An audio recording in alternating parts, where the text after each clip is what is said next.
तो hello everyone, welcome back to channel. कैसे हो आप सब? आई होप सब बढ़िया होंगे, अपनी पढ़ाई का अच्छे से करे होंगे। तो आज मैं लेकर आया हूँ आपके लिए बिग डेटा एनालिटिक्स की यूनिट 1। और आज से हम ये सब्जेक्ट जो है स्टार्ट करें। ये सब्जेक्ट काफी इंपॉर्टेंट है और ये सब्जेक्ट देखो, बिग डेटा एनालिटिक्स हमारा बीटेक के अंदर डेटा साइंस वालों के पास है, ठीक है। और हमारा जो भी सीएससी वाले उनके पास भी है, एआई वाले के पास भी है, बट उनका जो सब्जेक्ट का नाम है वो है हमारा बिग डेटा।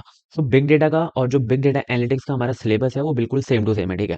और इसके अंदर मैंने बिग डेटा एनालिटिक्स के जितने भी हमारे पीवाईक्यूज थे उनको भी मैंने इसके अंदर सॉल्व कराया है।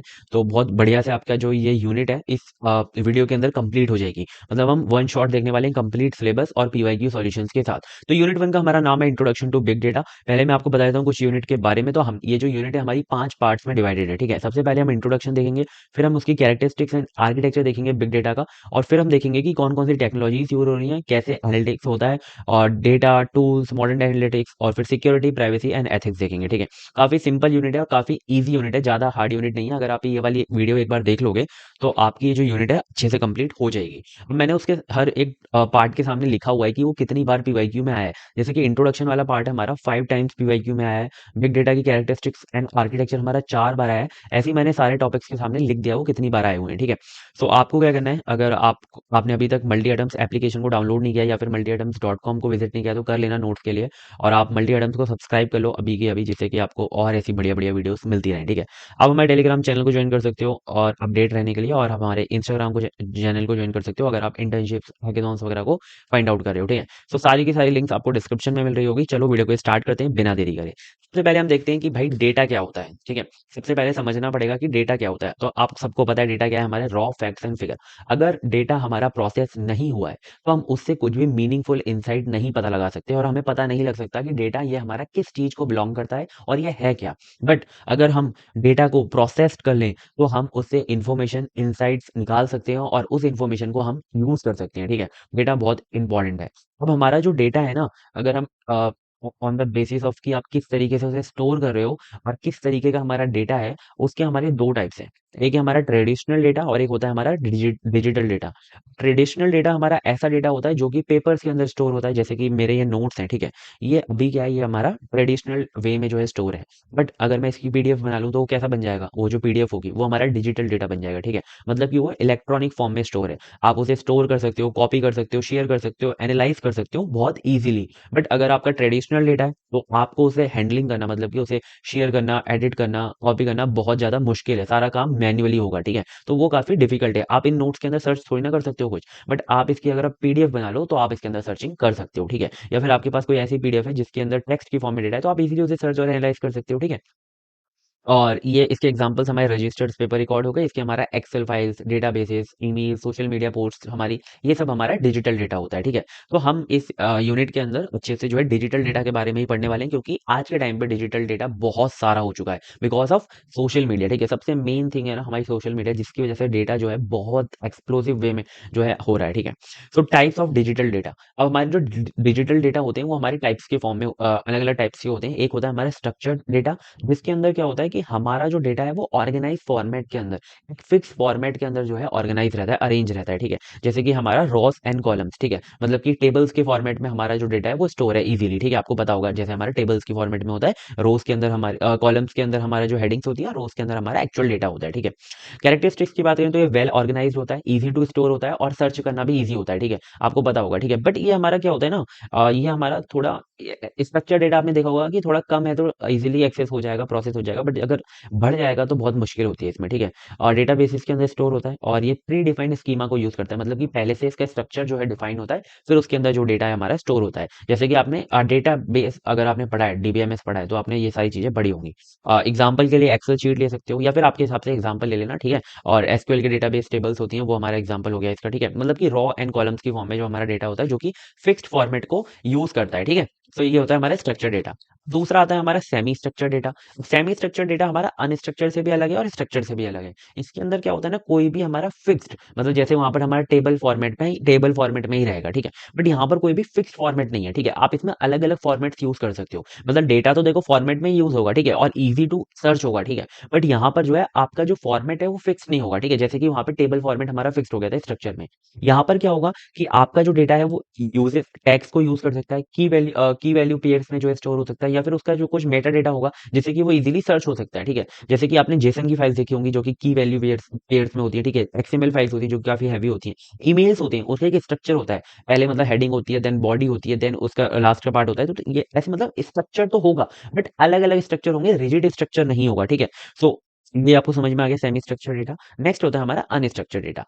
कोई भी अगर स्ट्रक्चर ही नहीं है, मतलब ना तो रिजिड ना तो कैसा भी फ्लेक्सिबल स्ट्रक्चर ही नहीं है, जैसे कि हमारी इमेजेस होती हैं, ठीक है, उनका कोई स्ट्रक्चर नहीं होता, वीडियोस होती हैं उनका कोई स्ट्रक्चर नहीं होता, तो यहाँ पर कोई भी फिक्स्ड फॉर्मेट या स्ट्रक्चर नहीं होता, ठीक है। इसको एनालाइज करना बहुत ही ज्यादा डिफिकल्ट होता है क्योंकि ये काफी ज्यादा स्टोरेज भी लेता है, ठीक है, और बहुत अनस्ट्रक्चर है, तो कैसे एनालाइज करोगे। और जो हमारा बिग डेटा है, ठीक है, जो कि बिग डेटा हम इसके बारे में बात कर रहे हैं, जो कि प्रॉब्लमेटिक है, ठीक है, जो हुआ था, तो वो हमारा क्या है, वो उसके अंदर जो लार्जेस्ट पोर्शन है हमारा बिग डेटा का। देखो बिग डेटा हमारे तीनों टाइप के डेटा उसके अंदर है, स्ट्रक्चर भी है, सेमी स्ट्रक्चर भी है, अनस्ट्रक्चर भी है। बट बिग डेटा के अंदर जो लार्जेस्ट पोर्शन है, जो सबसे बड़ा पोर्शन है, वो हमारा अनस्ट्रक्चर डेटा का है, ठीक है। जैसे कि हमारी फाइल्स, जैसे कि हमारी सॉरी फोटोज हो गई, वीडियोस हो गई, ठीक है, या फिर सोशल मीडिया पोस्ट हो गई, वो हमारा क्या है, अनस्ट्रक्चर डेटा है। तो इसके अंदर हमें एडवांस टूल्स की रिक्वायरमेंट होती है, और बिग डेटा जो एनालिटिक्स टूल्स हैं वो हमारे इसी वजह से आए, ठीक है, एंटर किए। तो इतना क्लियर है।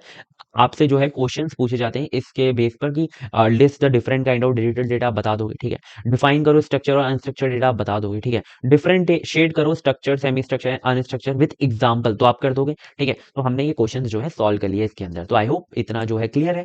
बढ़ते हैं नेक्स्ट टॉपिक की तरफ, जो कि है हमारा history and evolution of big data. कैसे कैसे हिस्ट्री थी, कैसे बिग डेटा की एंट्री हुई, क्यों जरूरत पड़ी बिग डेटा की, क्या क्या ट्रेडिशनल जो हमारा डेटाबेसेस थे उसके अंदर प्रॉब्लम्स थी, वो सब हम देखने वाले हैं, ठीक है। So before big data organisation जो है वो ट्रेडिशनल डेटाबेसेस का यूज करती थी, ठीक है। बट जो डेटा साइज है और जो स्पीड है और जो डेटा की वैरायटी है वो इतनी ज्यादा इंक्रीज हो गई कि हमारा जो ट्रेडिशनल ओल्ड सिस्टम था वो फेल हो गया, ठीक है। वो इतना ज्यादा टाइम ले रहा था कि वो फेल हो गया, ठीक है, क्लियर है। अब हमारा एक-एक करके इसकी हिस्ट्री पढ़ते हैं। तो सबसे पहले 1960s में हमारा यूज़ होता था ट्रेडिशनल डेटाबेस, ठीक है? यहाँ पर हमारा जो डेटा था वो बहुत कम था, और यहाँ पर जो फाइल्स थी वो सिंपल डेटाबेस, और मतलब कि इसके अंदर स्टोर होती थी। फाइल्स में डेटा स्टोर होता था, या तो सिंपल डेटाबेस के अंदर डेटा जो है स्टोर होता था, ठीक है? अब ये जो हमारे ट्रेडिशनल डेटाबेसेस थे वो ऐसा नहीं कि भाई आप घर पे बैठे हो आराम से यूज़ कर रहे हो। हर कोई यूज़ नहीं करता था क्योंकि इतना डेटा था ही नहीं, ठीक है?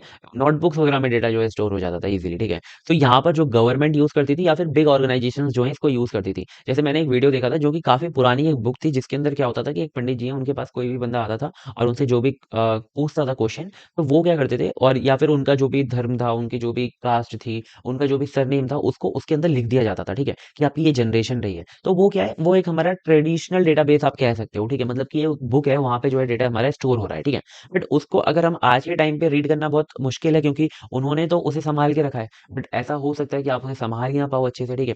तो समझ रहे हो ना, अब ट्रेडिशनल डेटाबेस समझ में आ गया। टेक्नोलॉजीज यहाँ पे फाइल बेस्ड सिस्टम यूज होते थे जो कि आपके कंप्यूटर में होते हैं, ठीक है, और या फिर रिलेशनल डेटाबेस जो कि काफी अर्ली स्टेज पे जो कि यूज होता था, ठीक है।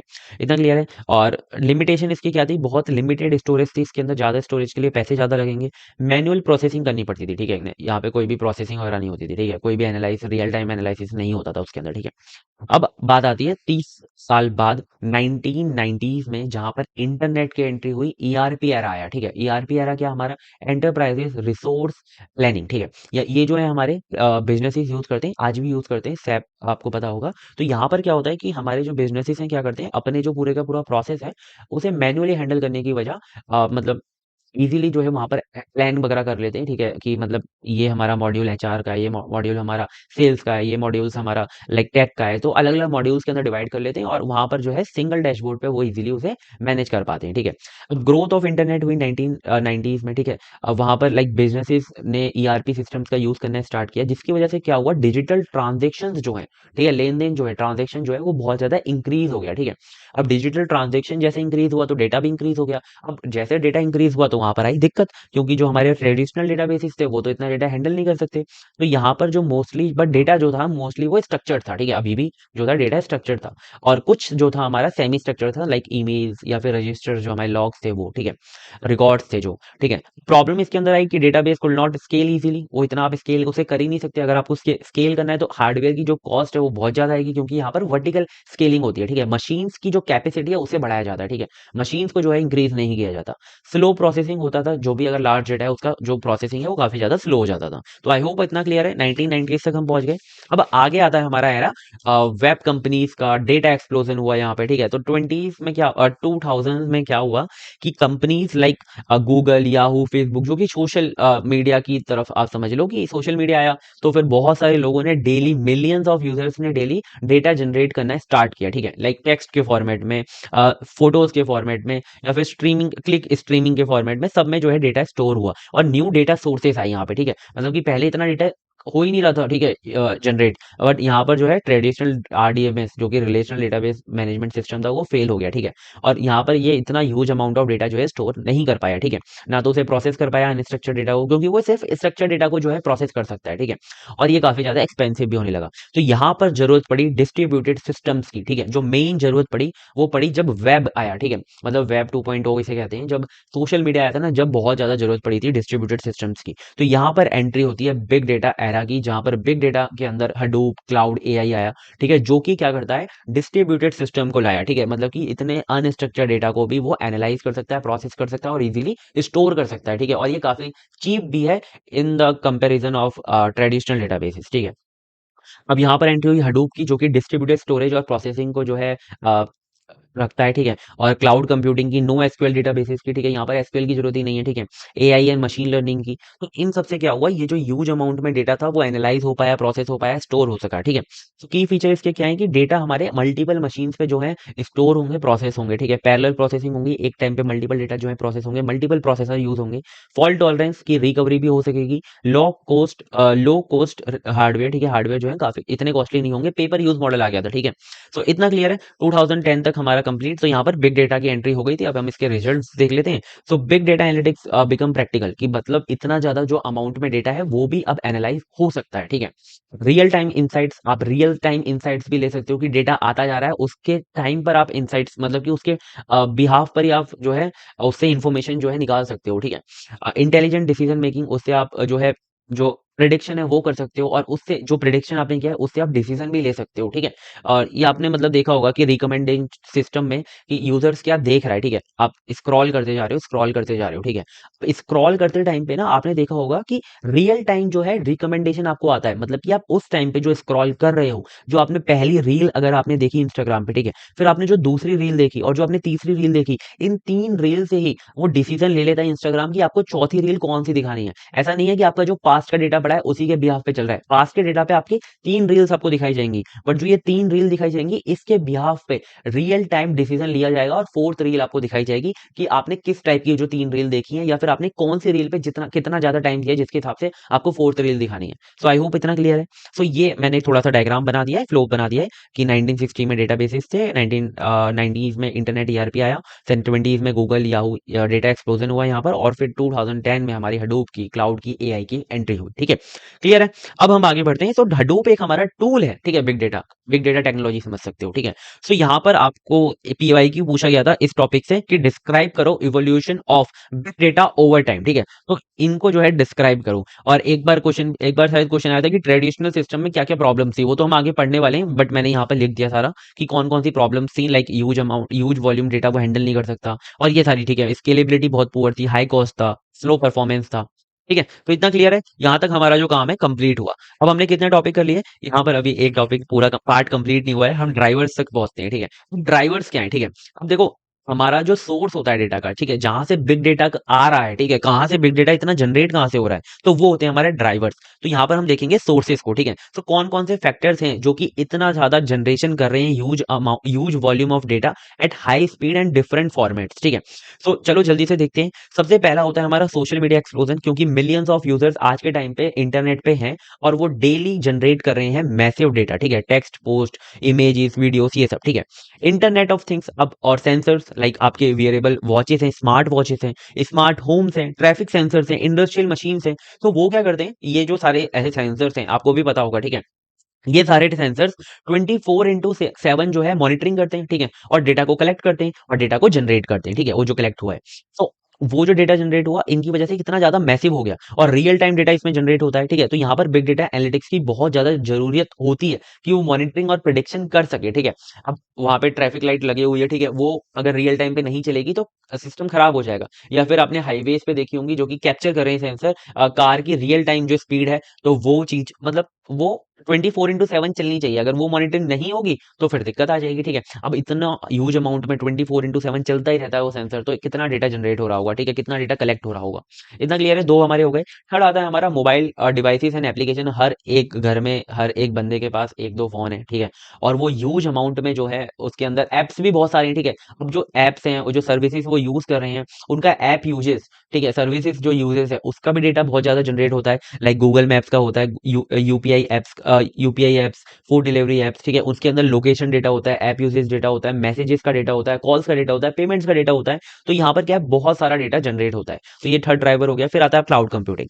क्लाउड कंप्यूटिंग की वजह से क्या है, स्टोरेज बहुत ईजी हो गई है, ठीक है, एक्सेसिबल हो गई है और स्केलेबल भी बहुत ज्यादा हो गई है, ठीक है, और हर कोई उसे एक्सेस कर सकता है और काफी ज्यादा सस्ती हो गई है, ठीक है। अब छोटे छोटे स्टार्टअप्स क्यों बन रहे हैं, इन सब की वजह से तो बन रहे हैं, क्योंकि जो हार्डवेयर की कॉस्ट थी वो इसने बिल्कुल डाउन कर दी, ठीक है। जो इनिशियल सेटअप जो कॉस्ट लगता था वो काफी ज्यादा होता था पहले, ठीक है, बट अब क्लाउड कंप्यूटिंग की वजह से, बिकॉज क्लाउड कंप्यूटिंग प्रोवाइड करा देती है पे पर यूज मॉडल, तो काफी इजी हो गया। या फिर क्लाउड कंप्यूटिंग की वजह से क्या हो गया ना कि ऐसा बहुत सारा हमारा डेटा था जो कि हमें रखना भी नहीं था, हमें कोई उसकी जरूरत भी नहीं थी, बट स्टोरेज चीप है तो भाई लोग सोचते हैं कि अब थोड़े बहुत पैसे में या फिर फ्री में ही हमें स्टोरेज मिल रहा है तो हम क्यों ना इतना डेटा रख ही लें, शायद फ्यूचर में जरूरत पड़ जाए। तो उसकी वजह से डेटा इंक्रीज हो गया, ठीक है। ऑर्गेनाइजेशंस जो है हर कुछ स्टोर करती है, सब कुछ, ठीक है, कुछ भी, है ना। और चीप स्टोरेज एंड कंप्यूटेशन की बात करें तो स्टोरेज और कंप्यूटेशन काफी सस्ता हो गया है, ठीक है। सो इतना क्लियर होगा, ठीक है, आपको। ये हमारे ड्राइवर्स थे और ये मैंने अपने हिसाब से ये मैंने बताए हैं। अब आप अपने हिसाब से अगर आपको लगता है कोई और ड्राइवर भी है तो आप उसे भी लिख सकते हो, ठीक है। इन पांचों को तो याद कर लेना आप।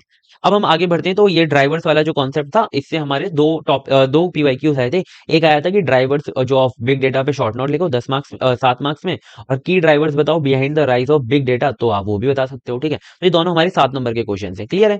तो हम आगे बढ़ते हैं। अब बात करते हैं हम कैरेक्टरिस्टिक्स ऑफ बिग डेटा। अब हमारे बिग डेटा की कुछ कैरेक्टरिस्टिक्स हैं कि वो बिग डेटा कहलाता क्यों है, ठीक है। तो 5 वीज हैं, ठीक है। और अगर आपसे 3 वीज पूछे जाते हैं तो देखो 5 वीज ये हैं: volume, velocity, variety, veracity and value, ठीक है। तो यहाँ पर अगर आपसे 3 वीज पूछे जाते हैं तो ये स्टार्टिंग के 3 लिख देना, वॉल्यूम, वेलोसिटी, वेराइटी, और अगर पांचों पूछे जाते हैं तो ये पांचों के बारे में बता देना। मैं आपको पांचों ही बता देता हूँ, ठीक है। सो देखो बिग डेटा जो है एक्सट्रीमली लार्ज है, ठीक है, और fast growing complex data set को जो है रिफर करता है। मतलब कि इसके अंदर क्या है कि बहुत सारे टाइप्स के जो है डेटा है, ठीक है। ऐसा नहीं है कि एक फिक्स्ड फॉर्मेट में या फिर एक ही टाइप का डेटा है, अलग अलग टाइप के डेटा है और बहुत ज्यादा अमाउंट में डेटा है और वो भी फास्ट ग्रोइंग है, मतलब कि होता ही जा रहा है, ठीक है। इतना क्लियर है। तो इसको प्रोसेस करने के लिए ट्रेडिशनल जो डेटाबेस है वो तो खत्म हो चुके हैं, ठीक है, उनकी कोई अब वो तो फेल हो गए, ठीक है। तो यहाँ पर हम डिफाइन करेंगे 5 कैरेक्टरिस्टिक्स।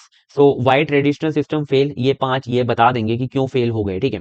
और what makes data big, data के आगे बिग क्यों लगाया है, ठीक है, वो हम बताएंगे इसके अंदर। How big data is different from normal data, ये सारी चीजें जो हमारे 5 वीज हैं वो एक्सप्लेन कर देंगे। सबसे पहले बात करते हैं वॉल्यूम की। सो बिग डेटा की जो वॉल्यूम है उसका मतलब है बहुत ह्यूज अमाउंट में जो डेटा है वो जनरेट हो रहा है एवरी सेकेंड। वॉल्यूम का मतलब क्या होता है कि कितना है, ठीक है, मतलब कि बहुत है। बिग डेटा क्या है, ह्यूज अमाउंट में जो है डेटा जनरेट हो रहा है एवरी सेकेंड, तो ये हमारा वॉल्यूम है। Traditional databases can not store terabytes petabytes और ऑफ डेटा, ठीक है, ट्रेडिशनल डेटाबेस नहीं कर सकते, ठीक है। तो रियल वर्ल्ड एग्जांपल की बात करें तो ये सारे जो हमारे सोशल मीडिया चीजें हैं या फिर बैंकिंग ट्रांजेक्शन है, डेटा है वो बहुत ज्यादा बढ़ चुका है। अब एक नॉर्मल बंदा जो है महीने में कितनी ट्रांजेक्शन कर लेता है भाई, 500-600 ट्रांजेक्शन आराम से कर लेता है, ठीक है। या फिर आप अगर मतलब नहीं करते इतनी तो मतलब 100 तो कर ही लेता है, ठीक है, महीने में नॉर्मल बंदा इतना हो गया। तो इस वजह से जो है वॉल्यूम बिग डेटा की बहुत ज्यादा है, ठीक है। तो वॉल्यूम में क्या है, बहुत ज्यादा है। वॉल्यूम मतलब कि कितना है, ठीक है, कितना मतलब वॉल्यूम। अब वेलोसिटी में आता है हमारा, वेलोसिटी का मतलब होता है कि कितनी स्पीड से हमारा डेटा जो है जनरेट हो रहा है। बहुत ज्यादा स्पीड से जो है हमारा डेटा जनरेट हो रहा है, प्रोसेस हो रहा है और एनालाइज भी हो रहा है, ठीक है। तो ये हमारी वेलोसिटी है। Some data must be process in real time. अब बहुत सारा ऐसा डेटा होता है like stock market prices, online payments, live traffic updates, ये सब हमारे क्या होते हैं, रियल टाइम पे जो है प्रोसेस होने चाहिए। तो बहुत सारा डेटा हमारा रियल टाइम पे प्रोसेस होता है। Big data to support real time analytics. तो बिग डेटा जो है इंटेलिजेंट होता है भाई, रियल टाइम जो एनालिटिक्स है वो कर सकता है, ठीक है। सो वेलोसिटी क्लियर है कि कितनी स्पीड से हमारा डेटा जनरेट हो रहा है, प्रोसेस हो रहा है, एनालाइज हो रहा है। अब आती है वेराइटी। अब बिग डेटा के अंदर हमारे तीन टाइप के डेटा होते हैं, मतलब कि तीन टाइप की वैरायटी होती है, डेटा फॉर्मेट होते हैं, स्ट्रक्चर्ड, सेमी स्ट्रक्चर है, अनस्ट्रक्चर। इन तीनों को हम डिटेल में पढ़ चुके हैं। अब ट्रेडिशनल डेटा सिस्टम सिर्फ स्ट्रक्चर डेटा को जो है हैंडल कर सकता है, बट बिग डेटा तो भाई तीनों है, तो दिक्कत आ जाती है ट्रेडिशनल में। अब वेरासिटी की बात करते हैं, तो वेरासिटी हमारा रिफर करता है कि हमारा जो डेटा होता है उसकी क्वालिटी क्या है, एक्यूरेसी क्या है और रिलायबिलिटी क्या है, ठीक है। मतलब कि कैसा है डेटा, ठीक है, मतलब कि वो कितना अच्छा है, कितना बेकार है, कितना रिलायबल है, आगे काम करेगा भी या नहीं, ठीक है। सो हमारा जो डेटा होता है वो बहुत ज्यादा बिग डेटा के अंदर इनकम्प्लीट होता है, नॉइसी होता है, डुप्लीकेट होता है और इनकंसिस्टेंट होता है, ठीक है। मतलब कि ऑपरेशन के बिफोर एंड आफ्टर अलग हो जाता है, या फिर डुप्लीकेट बहुत सारा उसके अंदर होता है, उसके अंदर बहुत सारी मिसिंग वैल्यूज होती हैं। तो अब क्या है कि वेरासिटी के अंदर हमें पता चलता है कि हमारा डेटा है कैसा, उसकी क्वालिटी कैसी है, ठीक है। तो बहुत जैसे एग्जांपल के लिए फेक रिव्यूज आ जाते हैं, या फिर हमारा जो सेंसर है वो कभी कभी इनकरेक्ट रीडिंग लेने लग जाता है बिकॉज ऑफ समथिंग, ठीक है। डुप्लीकेट कस्टमर रिकॉर्ड्स आ जाते हैं, तो इस वजह से क्या है, बहुत सारी दिक्कत होती है। तो वेरासिटी बताता है कि बिग डेटा के अंदर ये भी प्रॉब्लम है, तो आपको ये भी एक स्टेप रखना पड़ेगा जो कि इन सबको जो है हटाए और ठीक करे, ठीक है। समझ गए। अब आता है हमारा आगे वैल्यू। अब वैल्यू का मतलब होता है कि आपका ये जो बिग डेटा है उससे आपने क्या इनसाइट को निकाला, क्या इन्फॉर्मेशन को एक्सट्रैक्ट किया, यूजफुल इन्फॉर्मेशन और इनसाइट को, ठीक है। वो हमारा रिफर करता है value. Having large data is useless unless is provide business value. अब बिजनेस के अंदर कितना भी डेटा आप रख लो, ठीक है। अब आपका जो बिजनेस है भाई छोले कुलचे बेचने का है, ठीक है, और आप जो डेटा लेकर आए हो बैंकिंग का सिस्टम का ले आए हो, तो क्या फायदा, ठीक है। तो मतलब समझ रहे हो, मैंने एग्जांपल लिया कि भाई बिजनेस के अंदर आपका यूजफुल डेटा बहुत इंपॉर्टेंट है, जो कि आपको इंफॉर्मेशन और इंसाइट्स निकाल के देख सके जो कि आपके लिए इंपॉर्टेंट है, ठीक है। Like customer behaviour analysis, fraud detection, recommendation system, ये सारी चीजें वैल्यू के अंदर एग्जांपल है, ठीक है। क्लियर हो गया। बिग डेटा का मतलब अल्टीमेट जो गोल है वो है वैल्यू क्रिएशन, ठीक है, कि आपको यूजफुल इन्फॉर्मेशन और इंसाइट निकाल के दे पाए। तो पांच जो वी है आपको हमेशा याद रहनी चाहिए, हमेशा याद रहनी चाहिए, ठीक है। तो हमारा एक क्वेश्चन आया था पीवाईक्यू की, डिफाइन करो बिग डेटा को और उसकी कैरेक्टरिस्टिक्स को। तो कैरेक्टरिस्टिक्स का मतलब है कि पांच वीज को आपको यहाँ पे जो है डिफाइन करना था, ठीक है। तो इतना क्लियर है, आई होप क्लियर होगा सारी चीजें। अब हम आगे बढ़ते हैं, आगे समझते हैं बिग डेटा का आर्किटेक्चर, ठीक है। सो बिग डेटा बहुत बड़ा सिस्टम है, ठीक है, उसके अंदर एक डिजाइन है कि कैसे पूरा पाइपलाइन है, ठीक है। आप समझ सकते हो कि डेटा आएगा, प्रोसेस भी होगा, एनालाइज भी होगा, स्टोर भी होगा, अगर रियल टाइम सिस्टम पे अपडेट चाहिए तो वो भी होगा, और सारी चीजें अपने आप होंगी, उसकी रिपोर्ट भी जनरेट होगी, ठीक है। तो मतलब ऐसा नहीं है कि एक एक स्टेप पे आपको एक एक स्टेप करना पड़ेगा, ठीक है, ऑटोमेटिकली सारी चीजें होंगी। यहाँ पे आर्किटेक्चर जो है बना हुआ है एक पाइपलाइन की तरह है, कि डेटा इनसाइट में जैसे वो वाला है, ठीक है, हाईवे पे जो हमारा सेंसर्स लगे हुए हैं, ठीक है। तो वहां पर हमारा सेंसर जो वो है डेटा कलेक्ट करेगा, और डेटा जैसे ही कलेक्ट होगा वो प्रोसेस होगा, प्रोसेस होके एनालाइज होगा, एनालाइज होके एक्शन भी लिया जाएगा, और एक्शन लेने के बाद उसकी रिपोर्ट भी जनरेट होगी, ठीक है। और अगर भाई आपका स्पीड ज्यादा थी तो आपको चलान आ जाएगा, ठीक है। तो ये क्या देख रहे हो, ये पूरा का पूरा क्या है, एक सिस्टम है, ठीक है, पूरा का पूरा एक प्रोसेस है। तो वो हमारा बिग डेटा आर्किटेक्चर के अंदर आता है। तो कलेक्टिंग ऑफ डेटा से लेके एनालाइजिंग ऑफ डेटा तक सारी चीजें, और मतलब इसके अंदर रिपोर्ट भी जनरेट होने तक सारा आर्किटेक्चर के अंदर आ जाएगा, वो हम देखते हैं। तो अब हम बिग डेटा आर्किटेक्चर को क्यों इतना यूजफुल है, ठीक है। तो ये बहुत बिग डेटा जो है बहुत लार्ज वॉल्यूम में डेटा जो है स्टोर करता है, उसे प्रोसेस करता है, अनस्ट्रक्चर्ड डेटा को भी एनालाइज करता है, लाइव स्ट्रीमिंग को भी, इन सब के लिए, ठीक है। और वो इनसाइट्स के लिए एनालिटिक्स और मशीन लर्निंग का भी यूज करता है, ठीक है।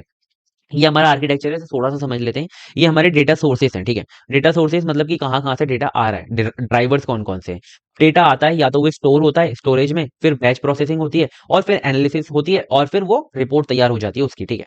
या फिर डेटा आता है रियल टाइम, अगर आपको एनालिसिस चाहिए, उसका इंफॉर्मेशन चाहिए, तो रियल टाइम मैसेज इंजेक्शन के अंदर जाता है, स्ट्रीम प्रोसेसिंग होती है उसकी, ठीक है। और मशीन लर्निंग का अगर दोनों पे यूज होता है, अगर आपको मशीन लर्निंग की रिक्वायरमेंट है, और फिर उसका एनालिसिस होता है, और फिर रिपोर्ट तैयार होती है, ठीक है। और ये ऑर्केस्ट्रेशन क्या है, हमारा ऑर्केस्ट्रेशन हमारा है कि ये जो पूरा का पूरा हमारा एंटायर प्रोसेस है उसे मतलब मेंटेन मैनेज करता है, ठीक है। ये क्या है, मैनेजर समझ लो, ठीक है। ये जो जॉब से उन्हें शेड्यूल करता है और सारा मैनेजमेंट ये देखता है, ठीक है। तो ये आपको जो आर्किटेक्चर है मैंने सिंपल वे में समझा दिया। अब हम डिटेल में एक बार समझ लेंगे, जिससे कि आप एग्जाम के अंदर अच्छे से इसको लिखकर आ पाओ, ठीक है।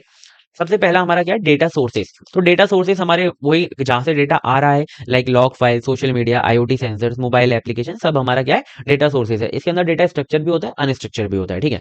डेटा स्टोरेज आता है नेक्स्ट पार्ट। अभी हम ऊपर वाले की बात करें, ठीक है, अभी हम इस वाले पार्ट की बात करें, ठीक है। तो डेटा स्टोरेज में क्या होगा, आपका डेटा जो है रॉ डेटा जो है स्टोर होगा, बहुत ह्यूज अमाउंट में डेटा जो है स्टोर होता है। तो यहाँ पर डिस्ट्रीब्यूटेड स्टोरेज होता है, मतलब कि आपके डेटा को मल्टीपल या तो डुप्लीकेट कर दिया जाएगा, या तो आपके डेटा को डिवाइड करके अलग अलग जगह पे स्टोर कर दिया जाएगा, डिस्ट्रीब्यूटेड सिस्टम यूज होगा, ठीक है। ठीक है, इसके अंदर इतना क्लियर है। और इसे हम डेटा स्टोरेज को डेटा लेक भी कहते हैं, क्योंकि इतना सारा डेटा होता है, ठीक है।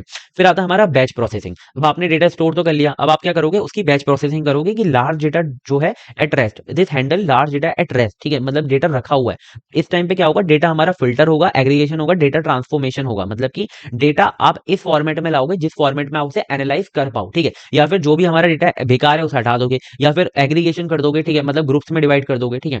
Use when real time results are not required. अभी आपको रियल टाइम रिजल्ट की जरूरत नहीं है, मैंने आपको बताया था ना, रियल टाइम रिजल्ट में आपको चाहिए तो आप नीचे वाले पार्ट से जाओगे, ठीक है, यहाँ पर ये नीचे वाले फ्लो से जाओगे, ठीक है। यहाँ पर आपका डेटा स्टोर हो रहा है, आपको रियल टाइम रिजल्ट नहीं चाहिए, ठीक है।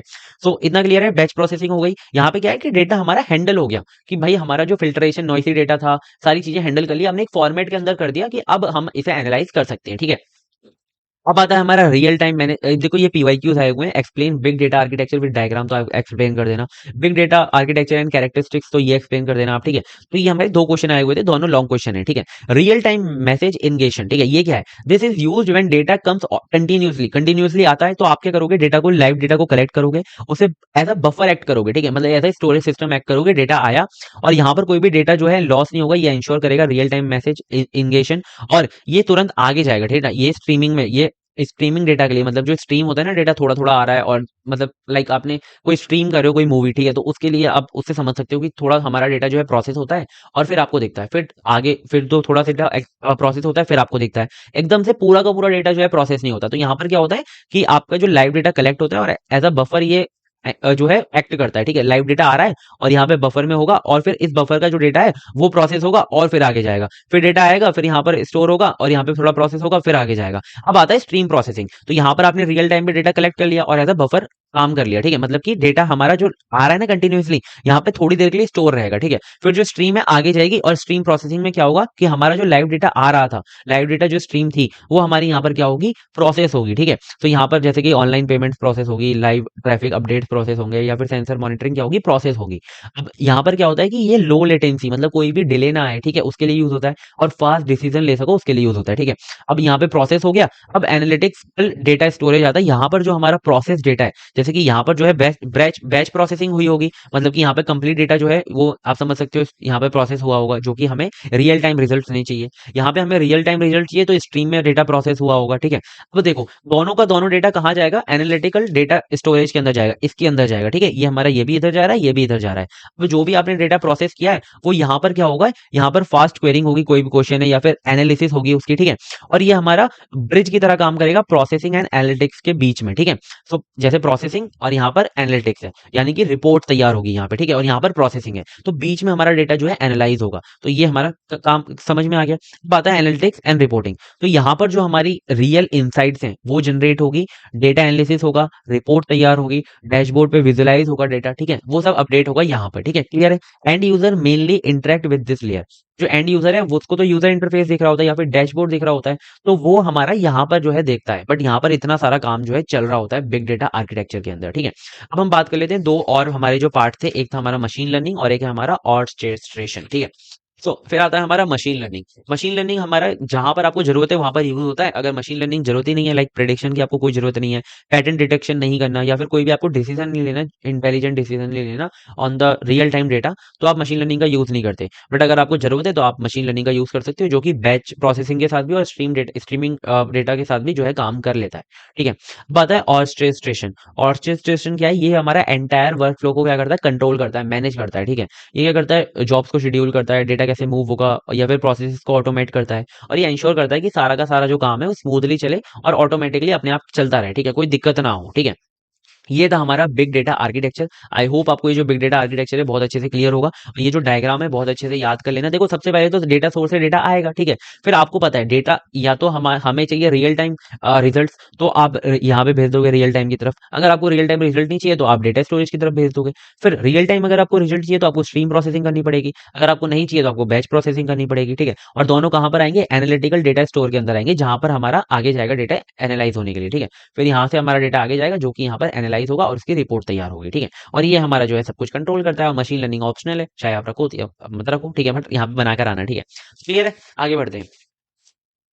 Big data technologies component. तो बिग डेटा टेक्नोलॉजीज हमारी हडूप है, ठीक है, जो कि इसके अंदर यूज होता है बिग डेटा के अंदर। तो हडूप हमारा एक ओपन सोर्स, मतलब यहाँ पर अगर ऐसा है ना बिग डेटा टेक्नोलॉजी कंपोनेंट बताओ, तो आपको यहाँ पर हडूप के जो कंपोनेंट है वो बताने हैं, ठीक है। सो हडूप एक हमारा ओपन सोर्स फ्रेमवर्क है जो कि डिस्ट्रीब्यूटेड स्टोरेज या फिर डिस्ट्रीब्यूटेड प्रोसेसिंग के लिए यूज होता है ऑफ बिग डेटा, मतलब कि बहुत ह्यूज अमाउंट में अगर आपका डेटा है तो उसे डिस्ट्रीब्यूटेड स्टोर करने के लिए और डिस्ट्रीब्यूटेड उसे प्रोसेस करने के लिए यूज होता है हमारा हडूप, ठीक है। Hadoop ecosystem contain multiple components, इसके अंदर बहुत सारे कंपोनेंट्स हैं। बस यहाँ पर हम जो है कोर कंपोनेंट जो है यूनिट 1 के अंदर पढ़ेंगे, आगे जो कंपोनेंट्स आगे आने वाली यूनिट्स हैं उनके अंदर और डिटेल में पढ़ेंगे, ठीक है। क्लियर है। अब हमारा पहला कंपोनेंट होता है एचडीएफएस। एचडीएफएस होता है हडूप डिस्ट्रीब्यूटेड फाइल सिस्टम। यहाँ पर क्या होता है कि आपका जो डेटा है उसे ले जाकर मल्टीपल मशीन्स पे जो है स्टोर किया जाता है, ठीक है, जिससे कि आपका डेटा जो है सेफ रहे। और उसे मतलब देखो दो तरीके से स्टोर होता है, या तो डेटा रेप्लिकेशन होगा, ठीक है, डेटा को क्या कर देंगे हम, डिवाइड कर देंगे अलग अलग पार्ट में और डुप्लीकेट भी कर देंगे, ठीक है।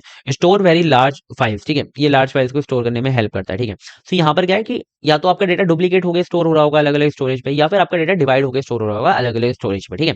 इतना क्लियर है। तो एसडीएफएस का काम आपको क्लियर हो गया, ये हमारा डिस्ट्रीब्यूटेड फाइल सिस्टम है, ये बस जाके स्टोर करता है डेटा को, ठीक है। तो आगे आता है हमारा नेक्स्ट, ये हमारा क्या स्टोरेज लेयर है बिग डेटा की, ठीक है, एसडीएफएस। कुछ आता है हमारा मैप रिड्यूस। मैप रिड्यूस क्या है हमारा, ये समझ लो आप प्रोसेसिंग लेयर है, ये प्रोसेस करेगा। तो आपने अलग अलग स्टोरेज पे जो डेटा स्टोर किया था, अब आप क्या करोगे, अलग अलग जगह पर ही जो इनपुट डेटा है उसे प्रोसेस करोगे, ठीक है। आपने प्रोसेस कर दिया। रिड्यूस के अंदर क्या करोगे, आपके जो भी अलग अलग डेटा का रिजल्ट आया उसे आप क्या कर दोगे, कंबाइन कर दोगे। लाइक आप समझ रहे हो कि डिवाइड जो हमारा डेटा हुआ था उसको अलग अलग उसको प्रोसेस कर दिया, अब अलग अलग जो रिजल्ट आए थे उसे रिड्यूस के अंदर क्या कर दिया, कंबाइन कर दिया, ठीक है। सो आपका सारा का सारा डेटा जो है वो प्रोसेस हो गया, ठीक है, पैरेललिंग, ठीक है। तो मैप रिड्यूस का काम कंप्लीट। अब आता है फिर यान, ठीक है। यान क्या होता है, येट अनदर रिसोर्स नेगोशिएटर। ये हमारा क्या होता है कि अलो मतलब कि ये मैनेजमेंट, ठीक है, लेयर है, ये हडूप की क्या है, मैनेजमेंट लेयर है, कि किसको कितना सीपीयू देना है, किसको कितना मेमोरी देना है, जॉब्स कैसे शेड्यूल करनी है, कौन सा काम कब होगा, मतलब, ठीक है। और मल्टीपल एप्लीकेशंस को रन स्मूथली टुगेदर, वो स्मूथली जो है रन कर पाए, वो अलाउ करता है कौन, यान, ठीक है, मतलब कि मैनेजमेंट लेयर है। तो एचडीएफएस हमारा स्टोरेज लेयर हुआ, मैप रिड्यूस हमारा प्रोसेसिंग लेयर, और यान हमारा क्या है, मैनेजमेंट लेयर है, ठीक है। मैप रिड्यूस जो है प्रोसेसिंग लेयर है, उसका ही हमारा एक बहुत ज्यादा मतलब एडवांस जो वर्जन है, मॉडर्न जो वर्जन है वो है हमारा स्पार्क। स्पार्क हमारा बहुत फास्टली बिग डेटा को प्रोसेस करने की पावर रखता है। तो ये क्या है, fast big data processing engine है। ये हमारा मैप रिड्यूस से काफी फास्टर है, और ये रियल टाइम प्रोसेसिंग और एनालिटिक्स को जो है सपोर्ट करता है, पर मैप रिड्यूस नहीं करता है, ठीक है। ये हमारा क्या करता है, मशीन लर्निंग को यूज करता है इंटेलिजेंट डिसीजन लेने के लिए, ठीक है। सो ये हमारा मॉडर्न अल्टरनेटिव है मैप रिड्यूस का। इतना क्लियर है। तो हमारा जो ये क्वेश्चन था, ये जो हमारा टॉपिक था कंपोनेंट्स बिग डेटा के, तो यहाँ पर क्वेश्चन आया था list core functionality and components of big data technology. तो आप इनको समझाकर आ सकते हो चार के चार कंपोनेंट्स को, ठीक है। ये काफी इंपॉर्टेंट कंपोनेंट्स है, इनको आपको पढ़ना ही है, ठीक है। बिग डेटा अगर आप पढ़ रहे हो तो भाई ये तो आपको आने ही चाहिए, ठीक है। क्लियर है। आगे बढ़ते हैं। आगे आता है हमारा big data analytics and intelligent data analysis. तो हमारा जो बिग डेटा होता है वो काफी ह्यूज अमाउंट में होता है और रियल टाइम भी होता है। तो यहाँ पर आपको इंटेलिजेंट डेटा एनालिसिस की जरूरत होती है, और बिग डेटा आपको इंटेलिजेंट डेटा एनालिसिस करके देता है, ठीक है। सो एनालिटिक्स का मतलब ये है कि आप अपना जो डेटा है उसे इस तरीके से एग्जामिन करो जिससे कि आप उसके अंदर पैटर्न और ट्रेंड्स को या फिर यूजफुल इन्फॉर्मेशन को क्या कर पाओ, जनरेट कर पाओ, निकाल सको उससे, ठीक है, जिससे कि आप डिसीजन मेकिंग कर पाओ, ठीक है। अगर आपको पैटर्न्स ही नहीं पता होंगे उसके अंदर तो आप डिसीजन कैसे ले पाओगे, ठीक है, इन्फॉर्मेशन ही निकाल पाओगे डेटा से। तो बिग डेटा एनालिटिक्स का क्या मतलब है, कि इसका मतलब है कि प्रोसेस करना, analyse, process of analysing very large and fast and complex data set using advance tools and techniques to extract valuable insight, ठीक है। मतलब कि बहुत लार्ज अमाउंट में डेटा को क्या करना, एनालाइज करना, ठीक है, जिससे कि आप क्या कर पाओ उससे वैल्यूएबल जो इनसाइट्स हैं, वैल्यूएबल इन्फॉर्मेशन है वो निकाल पाओ, ठीक है। मतलब सिंपल सा मतलब है कि डेटा को अच्छे से एनालाइज करना जिससे कि आप काम की चीज उससे निकाल पाओ, ठीक है। इतना क्लियर है। अब हमारी जो एनालिटिक्स होती है ना वो हमारी अलग अलग टाइप्स की होती है, ठीक है। अब हमारी देखो हमारा जो डेटा है आपको क्या करना है, उसे एनालाइज करना है, उसे इन्फॉर्मेशन निकालनी है। अब अगर आपका जो डेटा है आपसे प्रीवियस डेटा, मतलब कि आप समझ लो कि पहला मैं जल्दी से बताता हूँ। पहला होता है हमारा डिस्क्रिप्टिव एनालिसिस। यहाँ पर आप सिर्फ बताते हो कि क्या हुआ था, आपको क्या, कुछ मतलब नहीं आगे आपको क्या करना है, क्या होगा, कुछ मतलब नहीं। आप बस यहाँ पे देखते हो कि व्हाट हैपेंड। तो आप क्या करते हो, पास डेटा बहुत सारा उठाते हो, उसे अच्छे से एनालाइज करते हो, और आप क्या करते हो कि क्या हो चुका है उसे आप फाइंड आउट कर लेते हो, ठीक है। जैसे कि आपने आपके पूरे की पूरे महीने में क्या सेल हुई उसकी आपने रिपोर्ट तैयार कर ली, कि इस डे को इतनी सेल हुई थी, इस डे को इतनी सेल हुई थी, इस डे को इतनी सेल हुई थी। आपने टोटल निकाल के बता दिया कि भाई हमारी टोटल जो है 10 लाख की सेल हुई थी एक महीने में। तो वो हमने एक समरी निकाल दी, ठीक है। तो ये होता है हमारा डिस्क्रिप्टिव एनालिसिस, कि हमारी इतनी सेल हुई थी। अब ये हमारा क्या होता है, डिस्क्रिप्टिव एनालिसिस। अब नेक्स्ट ये हमारा बहुत मतलब अर्ली स्टेज होता है, ठीक है, मतलब कि ये तो बहुत इजी है। फिर आता है हमारा प्रिडिक्टिव एनालिसिस, कि आप यहाँ पे तो बता रहे हो कि क्या हुआ था, यहाँ पर आप बताओगे कि अब क्या होगा, ठीक है। मतलब कि आप पास्ट डेटा को, हिस्टोरिकल डेटा को क्या करते हो, यूज करते हो और उसे एनालाइज करते हो, और प्रिडिक्ट करते हो कि फ्यूचर आउटकम, फ्यूचर में क्या होने वाला है। जैसे कि आपने देखा कि इस महीने हमारी 10 लाख की सेल हुई थी, तो आगे आपने बता दिया कि आगे हमारी 12 लाख की सेल होगी या फिर 8 लाख की सेल हुई थी अगर इस तरीके से चला। तो आप क्या करते हो यहाँ पर डिमांड प्रिडिक्शन कर रहे हो कि इसकी, जैसे कि आपने देखा कि एक महीने के अंदर मेरी 10 लाख की सेल हुई और मेरे जो 8 लाख है वो इस वाले प्रोडक्ट से आए थे। तो हमें पता चल जाएगा कि ये वाला प्रोडक्ट ज्यादा बिक रहा है, तो हम हमारी आगे जो डिमांड है उस प्रोडक्ट की आगे इंक्रीज होने वाली है। या फिर फ्रॉड डिटेक्शन आप पता लगा सकते हो प्रेडिक्टिव एनालिसिस से, है ना। आप स्टैटिक्स और मशीन लर्निंग का इसके अंदर यूज करते हो, ठीक है। ये होता है प्रेडिक्टिव एनालिसिस, आप एक स्टेप आगे बढ़ जाते हो। आता है नेक्स्ट हमारा प्रिस्क्रिप्टिव एनालिसिस कि व्हाट शुड बी डू। तो आपने प्रिडिक्शन तो कर लिया कि क्या होने वाला है, जैसे कि आपको पता लग गया कि भाई हमारा जो प्रोडक्ट है ये बढ़ रहा है, तो आपको क्या करना है, प्रोडक्ट को लाना है ना, और क्या, ठीक है। तो यहाँ पर क्या सजेस्ट बेस्ट एक्शन और डिसीजन बेस्ड ऑन प्रिडिक्शन, ठीक है। सो रिकमेंडेशन सिस्टम में यूज होता है, ट्रैफिक रूट्स ऑप्टिमाइजेशन में यूज होता है, ठीक है। तो आपने मतलब प्रेडिक्ट भी कर लिया फ्यूचर कि आगे ये होने वाला है, और आपने उसके बेस पे डिसीजन भी बना लिया। तो डिसीजन किसके हिसाब से लेते हो आप, प्रिस्क्रिप्टिव एनालिसिस के हिसाब से लेते हो, ठीक है। ये बहुत मोस्ट एडवांस फॉर्म है एनालिटिक्स का। तो तीनों एनालिटिक्स आई होप आपको क्लियर होंगे, ठीक है। यहाँ पर आपको पता लगता है कि क्या हुआ था, यहाँ पर आपको पता लगता है क्या आप होने वाला है, और यहाँ पर आपको पता लगता है कि क्या अब आपको करना है आगे, ठीक है। क्लियर है। यहाँ पर डिस्क्रिप्टिव पहले होती है, फिर प्रेडिक्टिव होती है, फिर प्रिस्क्रिप्टिव होती है, ठीक है। क्लियर है। इंटेलिजेंट डेटा एनालिसिस का क्या मतलब होता है, इंटेलिजेंट डेटा एनालिसिस का मतलब होता है कि आप क्या कर सको, डेटा से लर्न कर सको और ऑटोमेटिकली उसे अडेप्ट कर पाओ और फ्यूचर बिहेवियर को प्रेडिक्ट कर पाओ। जैसे कि ह्यूमन बिहेवियर, इंटेलिजेंट का मतलब क्या होता है, इंटेलिजेंट का मतलब ये तो नहीं होता कि आपके कितने मार्क्स आए, ठीक है, या फिर आपके पास कितनी नॉलेज है, ये इंटेलिजेंस नहीं होता, या फिर आप कितनी जल्दी रट्टा मार सकते हो, इंटेलिजेंट नहीं होता। इंटेलिजेंट का मतलब ये होता है कि आपके पास जो नॉलेज है आप उसे कितने अच्छे से यूज कर सकते हो, ठीक है, कितने अच्छे से उससे एक्शन ले सकते हो, उसे कहते हैं इंटेलिजेंट। तो यहाँ पर आपके पास जो डेटा है आप उसे कितने अच्छे से यूज कर सकते हो, उसी को हम यहाँ पर बात कर रहे हैं इंटेलिजेंट की, ठीक है। इंटेलिजेंट डेटा एनालिसिस की आपके पास जो डेटा है उसके अंदर आप एनालिटिक्स का यूज करो, एडवांस एनालिटिक्स का यूज करो, मशीन लर्निंग का यूज करो, ऑटोमेशन का यूज करो, और स्मार्ट डिसीजन ले सको with the help of data जो आपके पास अवेलेबल है, ठीक है।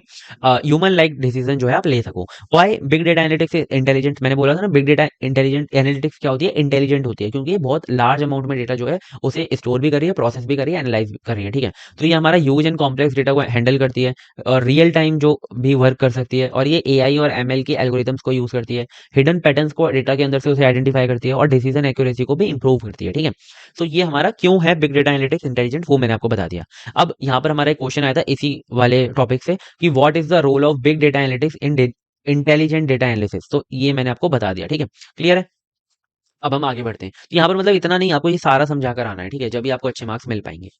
आगे आता है हमारा चैलेंजेस ऑफ कन्वेंशनल सिस्टम्स। तो इसमें ज्यादा डिटेल में नहीं जाना है, ठीक है। तो कन्वेंशनल सिस्टम हमारे ट्रेडिशनल डेटा प्रोसेसिंग सिस्टम थे जो कि फेल हो गए, ठीक है। जब हमारा इतना डेटा आया ह्यूज अमाउंट में तो वो फेल हो गए। तो सबसे पहली प्रॉब्लम है स्केलेबिलिटी प्रॉब्लम, कि वो इंक्रीजिंग डेटा के साथ ग्रो ही नहीं कर पा रहे थे, ठीक है। और अगर आप ग्रो कर रहे हो तो एक तो सिस्टम क्रैश हो रहे हैं और कॉस्ट बहुत ज्यादा हाई हो रही है, ठीक है। तो यहाँ पर क्या परफॉर्मेंस जो है डिग्रेडेशन हो रहा था, मतलब कि बहुत बहुत ज्यादा टाइम लग रहा था जो है प्रोसेस करने में डेटा को। तो ट्रेडिशनल सिस्टम यहाँ पर फेल हो गए क्योंकि वो वर्टिकल स्केलिंग का काम कर रहे थे, मतलब कि जो एक मशीन है उसकी कैपेसिटी को इंक्रीज करते जाओ, ठीक है। बट यहाँ पर जो बिग डेटा सिस्टम्स है वो हमारे हॉरिजॉन्टल स्केलिंग, मतलब कि मल्टीपल मशीन और मशीन को ऐड ऑन कर सकते हैं, ठीक है। तो क्लियर हो गया, स्केलेबिलिटी प्रॉब्लम थी, ठीक है। फिर आता है स्पीड एंड परफॉर्मेंस। तो स्पीड बहुत ज्यादा स्लो हो गई थी because of large amount of data, ना तो वो एनालाइज कर पा रहे थे इतनी जल्दी क्योंकि वो सिंगल प्रोसेसर का यूज कर रहे थे, और सिक्वेंशियल प्रोसेसिंग होती थी, पैरेलल प्रोसेसिंग नहीं होती थी, ठीक है। और ये रियल टाइम डेटा को भी हैंडल नहीं कर सकते थे। इस वजह से हमारा जो बिग डेटा है वो पैरेलल प्रोसेसिंग कर सकता है, ठीक है। तो बहुत ह्यूज अमाउंट ऑफ डेटा को बहुत कम टाइम में प्रोसेस कर सकता है, और रियल टाइम प्रोसेसिंग को भी ये सपोर्ट करता है with the help of AI ML, ठीक है। तो इतना क्लियर है। और यहाँ पे स्ट्रीमिंग भी आ जाती है। स्टोरेज लिमिटेशन, ठीक है, यहाँ पर जो स्टोरेज कैपेसिटी है वो बहुत लिमिटेड है, और अगर आप और उसे बढ़ाते हो तो वो बहुत ज्यादा एक्सपेंसिव है, और ये अनस्ट्रक्चर्ड डेटा को तो हैंडल ही नहीं कर सकती, स्टोर ही नहीं कर सकती, क्योंकि यहाँ पर इसे स्ट्रक्चर चाहिए, फिक्स्ड फॉर्मेट चाहिए। तो इसकी वजह से डेटा लॉस हो सकता है और एनालिसिस जो है इनकम्प्लीट हो जाएगी अगर आप अनस्ट्रक्चर्ड डेटा को इंक्लूड नहीं करोगे, ठीक है। फिर आता है हमारा चैलेंज हाई कॉस्ट का, ठीक है। तो जैसे जैसे हमारे जो सर्वर्स हैं वो बहुत ज्यादा एक्सपेंसिव हो जाते हैं, जैसे कि डेटा ज्यादा बढ़ा तो आपको सर्वर्स ज्यादा लेने पड़ेंगे, जो मेंटेनेंस कॉस्ट है वो बढ़ जाएगी, तो हाई कॉस्ट हो गई। तो बिग डेटा जो है वो काफी मतलब नॉर्मल प्राइसेस में हार्डवेयर और ओपन सोर्स टूल है, ठीक है, जिसे आप यूज कर सकते हो, ठीक है। और मतलब कि जो अर्ली स्टेज स्टार्टअप्स हैं उनके लिए काफी बढ़िया है, ठीक है, जो कि उनके पास डेटा तो बहुत है बट पैसा इतना नहीं है, ठीक है। या फिर उनके पास जो हिस्टोरिकल डेटा है उसे एनालाइज करना है और फिर आगे डिसीजन जो है लेना है। लैक ऑफ फॉल्ट टॉलरेंस, ठीक है, यहाँ पर अगर आपका फेलियर हो जाता है तो सिंगल पॉइंट फेलियर है, क्योंकि यहाँ पर क्या है कि आपका डेटा एक ही जगह पे स्टोर है। बट बिग डेटा में क्या कर रहे हो आप, हडूप की हेल्प से डिस्ट्रीब्यूटेड स्टोरेज ला रहे हो, आप अलग अलग जगह पर जो है स्टोर कर रहे हो अपनी जो फाइल्स हैं, तो क्या होगा, रिकवरी हो सकती है इजीली, क्योंकि डेटा लॉस अगर एक बार हो गया सिस्टम क्रैश की वजह से तो आप इसे रिकवरी नहीं कर सकते। बट यहाँ पर और सिस्टम डाउन टाइम आ सकता है, बिजनेस लॉस हो सकता है, ठीक है। बिग डेटा सिस्टम जो है रेप्लिकेट कर देता है डेटा को, जिससे कि फॉल्ट टॉलरेंस ना हो, ठीक है, फॉल्ट टॉलरेंस हो पाए, ठीक है, क्लियर है। फॉल्ट अगर फेलियर आ जाता है तो वो इजीली रिकवर आप कर पाओ, ठीक है। पीवाईक्यू क्या आया था, पीवाईक्यू ये आया था कि how to overcome challenges of conventional system in data analytics, ठीक है। तो मैंने यहाँ पर जो है, यहाँ पर आपको ये तो समझा दिया कि कौन कौन से कन्वेंशनल सिस्टम्स के जो हमारे इश्यूज हैं, चैलेंजेस हैं, तो ये मैंने इसके अंदर बताया, ठीक है। और कैसे ओवरकम होंगे, तो यहाँ पर मैंने ओवरकम के लिए भी सबके अंदर लिख दिया कि बिग डेटा इस तरीके से जो है इसे ओवरकम कर रहा है, ठीक है। इतना क्लियर है, आगे बढ़ें, ठीक है। आगे आता है हमारा nature of data and analytic process, ठीक है। तो नेचर ऑफ डेटा हमारा क्या है कि डेटा किस टाइप का है, तो हमने 5 वेज के अंदर ऑलरेडी देख लिया कि वॉल्यूम जो है बहुत ह्यूज है और जनरेट जो है काफी स्पीड से हो रहा है, और हर टाइप का डेटा है यहाँ पर, और मल्टीपल सोर्सेज भी हैं। तो नेचर ऑफ डेटा इस तरीके का है, ठीक है। एनालिटिक प्रोसेस देखेंगे कि डेटा की लाइफ साइकिल क्या है। तो देखो बिग डेटा के अंदर लाइफ साइकिल की बात करें तो सबसे पहले डेटा हमारा क्या होता है, कलेक्ट होता है। यहाँ पर देखो डेटा लाइफ साइकिल हमारे और भी सब्जेक्ट्स के अंदर पूछी जाती है, तो आपके लिए काफी इंपॉर्टेंट है। सबसे पहले हमारा जो डेटा है वो कलेक्ट होता है, ठीक है। कलेक्ट होता है, वो अलग अलग सोर्सेज से कलेक्ट होता है, ठीक है। और डेटा हमारा इस स्टेज में क्या होता है, रॉ होता है एकदम, और अनप्रोसेस होता है, मतलब कि इससे कोई भी मीनिंगफुल इन्फॉर्मेशन नहीं निकलती है, बिल्कुल रॉ है, ठीक है। बिल्कुल मतलब कि अभी अभी आया है, ये समझ लो, ठीक है। अब आता है हमारा डेटा क्लीनिंग। डेटा क्लीनिंग में क्या है कि आपके डेटा के अंदर, अब रॉ डेटा के अंदर मैंने बोला था अनस्ट्रक्चर में क्या होता है, बिग डेटा के अंदर बहुत सारा डुप्लीकेट डेटा होता है, बहुत सारा मिसिंग डेटा होता है, ठीक है। तो यहाँ पर क्या है कि जितने भी एरर्स हैं, जितनी भी इनकंसिस्टेंसी डेटा के अंदर, उसे रिमूव किया जाएगा, डुप्लीकेट्स को रिमूव किया जाएगा, और जो मिसिंग वैल्यूज है उन्हें हैंडल किया जाएगा विद सम वैल्यूज, ठीक है। या फिर ये सब सारी चीजें यहीं पर हो जाती हैं, तो आपका क्या है, डेटा क्लीन हो गया। प्रोसेसिंग के अंदर क्या होता है कि आप क्या करते हो, आपका डेटा अलग अलग फॉर्मेट्स में है, ठीक है। आप उसे एक सुटेबल फॉर्मेट के अंदर क्या करते हो, ट्रांसफॉर्म करते हो, जिससे कि इजीली उसको एनालाइज किया जा सके, ठीक है। अब आप क्या करोगे, उसके अंदर एग्रीगेशन, ग्रुपिंग करोगे, फिल्टरिंग करोगे, फॉर्मेटिंग करोगे, जिससे कि हमारा एनालिटिक स्टेज के लिए, एनालिटिक स्टेप के लिए हमारा जो डेटा है वो हमारा तैयार हो सके, ठीक है। अब एनालिसिस फेज आता है कि अब आपका जो डेटा है एक फॉर्मेट के अंदर आ चुका है, अब आप एनालिटिक्स टेक्निक का यूज करोगे और उससे जो इन्फॉर्मेशन है उसे एक्सट्रैक्ट कर लोगे, ठीक है। लाइक आप स्टैटिस्टिकल एनालिसिस का यूज कर सकते हो, मीन मोड मीडियन, और डेटा माइनिंग का यूज कर सकते हो, या फिर मशीन लर्निंग एल्गोरिथम्स का यूज कर सकते हो, पैटर्न रिकॉग्निशन का यूज कर सकते हो, और वहां से उसे एनालाइज कर सकते हो, जिससे कि आपको इन्फॉर्मेशन मिल जाएगी, ठीक है। अब आपको इन्फॉर्मेशन मिल गई तो आपको क्या करना है, उस इन्फॉर्मेशन को शो कराओ, क्योंकि अब इन्फॉर्मेशन जो आपको मिली है हर कोई यूजर उसे समझ नहीं सकता उस इन्फॉर्मेशन को। तो उस इन्फॉर्मेशन को आप क्या करोगे, ग्राफ्स की फॉर्म में शो करोगे, रिपोर्ट्स की फॉर्म में शो करोगे, चार्ट्स की फॉर्म में शो करोगे, जिससे कि यूजर को उसे इजीली अंडरस्टैंड हो सके, ठीक है। जिससे कि डिसीजन मेकर्स इजीली डिसीजन ले सकें और अंडरस्टैंड कर सकें, ठीक है। सो अब यहाँ पर जो है मैंने हर एक स्टेप्स के आगे लिख दिया है कि कौन कौन से टूल्स इसके अंदर यूज होते हैं, ठीक है। सो ये आप देख लेना, अभी हम आगे जो है इसके टूल्स भी देखने वाले हैं, ठीक है, और डिटेल में। ये मैंने टूल्स लिख दिए क्योंकि इससे क्वेश्चन आया था कि explain analytic process and tools used, तो आप यहाँ पर सारा का सारा एनालिटिक प्रोसेस जो है समझा दोगे, और नीचे हर के नीचे आप उसके जो टूल्स यूज हो रहे हैं वो आप लिख दोगे, ठीक है, क्लियर है। अब हम आगे बढ़ते हैं, आगे हमारा एक टॉपिक है एनालिसिस वर्सेस रिपोर्ट। तो एनालिसिस का मतलब क्या होता है, रिपोर्ट का मतलब क्या होता है, मैं आपको सिंपल समझा देता हूँ। रिपोर्ट जो है, रिपोर्ट क्या कर रही है, रिपोर्ट बस आपका जो पूरा का पूरा आपके पास पहले जो डेटा था, आप क्या करते हो उसे एक स्ट्रक्चर फॉर्मेट के अंदर क्या कर देते हो, प्रेजेंट कर देते हो, ठीक है। जैसे कि आपके स्कूल्स के अंदर रिपोर्ट होती है कि आप क्या करते हो कि डेटा समरी कर देते हो, ठीक है, कि क्या हुआ था। यहाँ पर आप कुछ नहीं बताओगे कि आप उससे क्या इन्फॉर्मेशन आपको मिली, या फिर आप उससे आगे क्या कर सकते हो, यहाँ पर आप कुछ नहीं बताओगे। यहाँ पर आप सिर्फ बताओगे कि क्या हुआ था, व्हाट हैपेंड, समराइज कर दोगे उसे, ठीक है। हिस्टोरिकल व्यू से ये काफी बढ़िया होती है, ठीक है। लाइक आपने मंथली जो सेल्स रिपोर्ट है वो हो गई, या फिर किसी स्टूडेंट की अटेंडेंस रिपोर्ट हो गई, या फिर पूरी क्लास की अटेंडेंस रिपोर्ट हो गई, रिजल्ट शीट हो गई, जहां पर आपके कितने कितने रिजल्ट आए, ठीक है। ये आपको पता लगता है रिपोर्ट के अंदर, ठीक है। जैसे आपका रिपोर्ट कार्ड होता है, ये आपको फैक्ट्स बताती है, ना कि डिसीजन बताती है, ठीक है, कि आपको क्या डिसीजन लेना है। नेक्स्ट आती है हमारी एनालिसिस। एनालिसिस क्या होती है, एनालिसिस हमारा एक प्रोसेस होता है जिसके अंदर हमारा जो डेटा है, जितना भी हमारा डेटा हमारे पास हिस्टोरिकल डेटा है, हम क्या करते हैं उसे, उसके अंदर पैटर्न्स को फाइंड आउट करने की कोशिश करते हैं कि क्यों हमारा ये हुआ था, रीजन क्या था होने का, ठीक है। इनसाइट इंफॉर्मेशन निकालने की कोशिश करते हैं, तो यहाँ पर हम फोकस करते हैं what did happen, why did it happen, sorry, ठीक है। व्हाट तो हमने वहां पे देख लिया कि क्यों हुआ था। अब आपको आगे क्या करना है, कौन सा डिसीजन आपको लेना चाहिए, इन सारे क्वेश्चंस का आपको आंसर एनालिसिस के अंदर मिलता है। कि एग्जांपल के लिए वाई सेल्स ड्रॉप, अगर आपने रिपोर्ट के अंदर देख लिया कि हमारी जो सेल्स है वो हमारी ड्रॉप हुई है, तो यहाँ पर आप एनालिसिस के अंदर फाइंड आउट करोगे क्यों ड्रॉप हुई है, रीजन क्या था, ठीक है। कस्टमर बिहेवियर एनालिसिस आप फाइंड आउट करते हो, ठीक है। अब एनालिसिस सपोर्ट डिसीजन मेकिंग, ये क्या करती है, डिसीजन मेकिंग को सपोर्ट कर सकती है। यहाँ से आप डिसीजन, आपको पता लग जाएगा कि आपको क्या डिसीजन लेना है, इसकी वजह क्यों ऐसा क्यों हुआ, ठीक है। तो इतना क्लियर है। अब हमारा एक डिफरेंस भी आपसे पूछा जा सकता है, तो आप इस तरीके से जो टेबल के अंदर इसे समझाकर आ सकते हो कि ये हमारा पास्ट डेटा को शो करती है रिपोर्ट, बट ये हमारी इनसाइट्स को निकाल के देती है, ठीक है। ये हमारी डिस्क्रिप्टिव नेचर की है, ठीक है, मतलब कि ये पास्ट के डेटा को सिर्फ आपको फाइंड आउट करके दे रही है, बट ये हमारी एक्सप्लोरेटरी नेचर की है, मतलब कि पूरा एक्सप्लोर करती है अच्छे से, आपको हर एक क्वेश्चन का आंसर देती है, ठीक है। ये हमारा पास्ट पे फोकस करती है, पास्ट प्रेजेंट एंड फ्यूचर तीनों पे फोकस करती है, ठीक है। ये रिपोर्ट आउटकम आपको रिपोर्ट मिल जाता है, यहाँ से यहाँ पर आपको डिसीजन मिल जाता है कि क्या आपको डिसीजन लेना है। इसके अंदर कुछ भी इंटेलिजेंस की जरूरत ही नहीं है, इसके अंदर बहुत इंटेलिजेंस की जरूरत है, ठीक है। क्लियर। अब हमारा नेक्स्ट आता है topic modern data analytic tool. तो देखो मॉडर्न एनालिटिक टूल वो है कि जो कि बिग डेटा, जो कि हमारा बिग डेटा है उसे हैंडल कर रहे हैं, ठीक है। तो पहला हमारा हडूप है और स्पार्क है। इस स्पार्क और हडूप हम पहले पढ़ चुके हैं कंपोनेंट्स के अंदर, बिग डेटा कंपोनेंट्स के अंदर हमने यहाँ पर पढ़ा था इनको दोनों को, ठीक है। यहाँ पर हमने हडूप देख लिया था, ठीक है, पूरा का पूरा हडूप के बारे में, ठीक है। और स्पार्क के बारे में ये रहा, ठीक है। ये दो टूल हो गए। अब हम आगे बढ़ते हैं। आगे आता है हमारा हाइव, ठीक है। हाइव हमारा एक डेटा वेयर हाउसिंग टूल है, ठीक है। मतलब कि अब आपका बिग डेटा आपके पास स्टोर है, ठीक है। तो आपको उससे क्या करना है, क्वेश्चन पूछने हैं, ठीक है। तो आप एसक्यूएल लाइक लैंग्वेज में क्या कर सकते हो, उससे क्वेश्चन पूछ सकते हो, उससे इन्फॉर्मेशन को निकाल सकते हो। जो भी एसक्यूएल यूजर्स है उनके लिए काफी ईजी है हाइव, ठीक है। ये क्या करता है, क्वेरीज को प्रोसेसिंग जॉब्स के अंदर कन्वर्ट कर देता है कि ये काम होगा, ठीक है। तो Hive use for data summarisation and reporting, मतलब कि आपने कोई क्वेश्चन पूछा तो आपको वो समराइज करके दे देगा, ठीक है। आपको इन्फॉर्मेशन निकाल के दे देगा हाइव, ठीक है। इतना काम होता है हाइव का। नेक्स्ट आता है हमारा पिग, ठीक है। पिग क्या है, हमारा हाई लेवलिंग स्क्रिप्टिंग टूल है। मतलब कि अभी हमने पहले देखा था कि डेटा क्लीनिंग और हमारा डेटा प्रोसेसिंग, ठीक है। तो डेटा क्लीनिंग एंड प्रोसेसिंग में हमारा पिग यूज होता है, जो कि डेटा को क्या करता है, ट्रांसफॉर्म करता है। अब आपके डेटा के अंदर बहुत सारी मिसिंग वैल्यूज हैं, डुप्लीकेट वैल्यूज हैं, डेटा आपका गंदा है, मतलब समझ लो, ठीक है। तो ये क्या करेगा, डेटा को साफ करेगा, प्रोसेस करेगा डेटा को, ठीक है। तो पिग का ये काम होता है। ये हमारा कोडिंग कॉम्प्लेक्सिटी को बहुत ज्यादा रिड्यूस कर देता है, ठीक है। अब आपका डेटा साफ होगा तो आपको ज्यादा कॉम्प्लेक्सिटी नहीं आएंगी, ठीक है। और ये डेटा पाइपलाइंस के लिए, मतलब कोई आपका डेटा आया, मतलब ईटीएल जो हमारा प्रोसेस होता है, एक्सट्रैक्ट ट्रांसफॉर्म एंड लोड, जो हमारा ऑपरेशंस होते हैं ना, एक्सट्रैक्ट करने का, ट्रांसफॉर्म करने का, लोड करने का, ठीक है, उसके अंदर काफी ज्यादा हेल्पफुल होता है, ठीक है। मतलब कि अपने आप डेटा आया, एक्सट्रैक्ट हुआ आपका डेटा, फिर वो ट्रांसफॉर्म हुआ बिग की हेल्प से, ठीक है। और उसके अंदर जितने भी मिसिंग वैल्यूज थी, गंदा जो डेटा था, उसे क्या कर दिया, उसने साफ कर दिया पिग ने, ठीक है। तो इतना क्लियर है, पिग का मतलब ये होता है। नेक्स्ट आता है पिग, हमारा ये स्क्रिप्टिंग टूल है, ठीक है। ये काम होता है इसका, ठीक है। नेक्स्ट आता है हमारा no SQL databases. No SQL databases हमारे लाइक हमारे जो अनस्ट्रक्चर्ड डेटा है उसे इजीली हैंडल कर लेती है, लाइक हमारे मोंगोडीबी है, ठीक है, या फिर हमारा वो है क्या बोलते हैं, रेडिस है, ठीक है, जो कि की वैल्यूज पे काम करता है। तो ये हमारे ऐसे डेटाबेसेस हैं जो कि हमारे अनस्ट्रक्चर्ड डेटा को हैंडल कर लेते हैं। इसके अंदर कोई भी स्कीमा नहीं होता, स्ट्रक्चर नहीं होता, ठीक है। और ये काफी ज्यादा हाईली स्केलेबल होते हैं, ठीक है। सो इतना क्लियर है। ये थे हमारे मॉडर्न डेटा एनालिटिक्स टूल। तो ये 2 नंबर में क्वेश्चन आया था, list modern data analytics tool, तो आप ये बताकर आ सकते हो। अगर आपके 7 नंबर में आता है तो इन सबको आपको समझाकर आना पड़ेगा, ठीक है।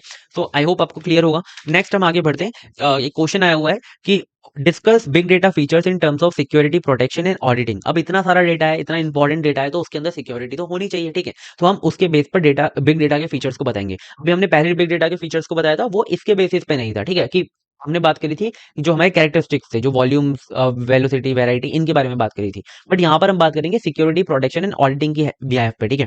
सो security, compliance, auditing and data protection बहुत ज्यादा क्रिटिकल फीचर है, बहुत इंपॉर्टेंट फीचर है, चाहिए ही। ऑथेंटिकेशन का मतलब होता है कि ये वेरीफाई करना कि जो भी हमारा डेटा या सिस्टम आपके डेटा को एक्सेस कर रहा है, वो हमारा वैलिड यूजर है या नहीं। अगर वैलिड यूजर है तो उसे दे दो एक्सेस, अदरवाइज मत दो, ठीक है। यूजर नेम, पासवर्ड, या फिर बायोमेट्रिक ऑथेंटिकेशन हो सकता है, डिजिटल सर्टिफिकेट कोई हो सकता है, ठीक है, जैसे ऑथेंटिकेट किया जाए। तो ये हमारा ऑथेंटिकेशन होता है कि कौन यूजर वैलिड है, कौन यूजर इनवैलिड है, ठीक है। ऑथेंटिकेशन का ये मतलब होता है। तो आपका जो यूजर है वो वैलिड है, वो अंदर आ गया। ऑथराइजेशन आता है। ऑथराइजेशन डिटरमाइन करता है कि अब जो हमारा यूजर है वो कितना डेटा एक्सेस कर सकता है, कितने मॉड्यूल्स को एक्सेस कर सकता है, उसका एक्शन क्या होने वाला है, ठीक है। मतलब वो एम्प्लॉय है, वो सीईओ है, ठीक है, या फिर वो यूजर है कोई, ठीक है, मतलब बाहर का है, तो वो इतना डेटा यूज नहीं कर सकता, ठीक है। Control access to data and resources, ठीक है। ये क्या करता है, कंट्रोल करता है कि कितना डेटा और रिसोर्सेज कोई यूजर एक्सेस कर सकता है, ठीक है। किसी के पास सिर्फ पावर है रीड करने की, किसी के पास पावर है राइट भी करने की, ठीक है। तो ये हमारे ऑथराइजेशन के अंदर आता है। नेक्स्ट आता है हमारा ऑडिटिंग। कोई हमारा यूजर जो है आपके डेटा को यूज कर रहा है, सिस्टम को यूज कर रहा है, ठीक है, कोई सिस्टम आपका यूज कर रहा है डेटा को, तो उसके अंदर उसे ट्रैक करना, ठीक है, और उसे रिकॉर्ड करना सिस्टम को, एक्टिविटीज को, कि कोई मिस यूज तो नहीं हो रहा डेटा का, कोई ब्रीच तो नहीं हो रही सिक्योरिटी, ठीक है। उसे क्या करना, रियल टाइम पे मॉनिटर करना। तो ये हमारा ऑडिटिंग के अंदर आता है। ये हमारा इन्वेस्टिगेशन और कंप्लाइंसेस में हेल्प करता है, ठीक है। कंप्लाइंसेस अभी हम आगे बढ़ेंगे, ये लीगल जो हमारे या फिर हमारे जो, आप समझ सकते हो कि जो लॉस, उनको सबको फॉलो करना, ठीक है। डेटा प्रोटेक्शन होता है हमारा, एंश्योर करता है कि डेटा हमारा सेफ है या नहीं, ठीक है, अनऑथोराइज एक्सेस से या फिर लॉस ना हो जाए हमारा डेटा, ठीक है। इसके अंदर डेटा हम इंक्रिप्शन करते हैं, बैकअप एंड रिकवरी रखते हैं, ठीक है। और data protection ensure confidentiality and integrity, ठीक है। आपका डेटा कॉन्फिडेंस मतलब कि सिक्योर हो, ठीक है, मतलब कि कहीं पर ना जाए, और डेटा मतलब चेंज भी ना हो, ठीक है। करप्ट ना हो, ठीक है? तो डेटा प्रोटेक्शन के अंदर ये आ गया। आपको सारे जो ये वर्ड्स थे इनका मतलब आपको समझ में आ गया, ठीक है? तो इन फीचर्स को आपको लिखना है और अगर इन फीचर का कोई भी जैसे कि ऑडिटिंग हमारा 2 नंबर में आ गया तो आपको पता होना चाहिए, ठीक है? ऑथराइजेशन आ गया तो आप पता पता होना चाहिए। नेक्स्ट आता है हमारा कंप्लायंस इन बिग डेटा। अब बिग डेटा सिस्टम्स जो है वो भाई एंश्योर करने चाहिए कि वो लीगल एंड रेगुलेटरी स्टैंडर्ड्स को फॉलो करें। किसी की भी प्राइवेसी को मतलब ब्रेक ना करें, ठीक है? डेटा प्राइवेसी लॉस को फॉलो करें, इंडस्ट्री रेगुलेशंस को फॉलो करें कि जो फॉलो करना ही है। अगर आप किसी का डेटा ले रहे हो प्रोसेस करने के लिए, आपको उसका मिसयूज नहीं करना, ठीक है? एथिकल डेटा यूजेज हो, ठीक है? वही मैंने बोला कि कोई मिसयूज ना हो। जिस यूज के लिए आपने डेटा लिया उसी को उसी यूज के अंदर आप उसे यूज करो, उसी काम के लिए आप उसे यूज करो। अदरवाइज मतलब के किसी को पता नहीं है और फिर आपका डेटा उसका आप मिसयूज कर रहे हो तो ये अनकम्प्लायंस है, ठीक है? इलीगल है। Compliance avoid legal and financial penalties, ठीक है? मतलब अगर आप कंप्लायंस से चल रहे हो, आपका बिग डेटा अच्छे से एंश्योर कर रहा है, ये सारी चीजें ना हो, तो आपको कोई भी लीगल या फाइनेंशियल पेनल्टी नहीं लगेगी, ठीक है?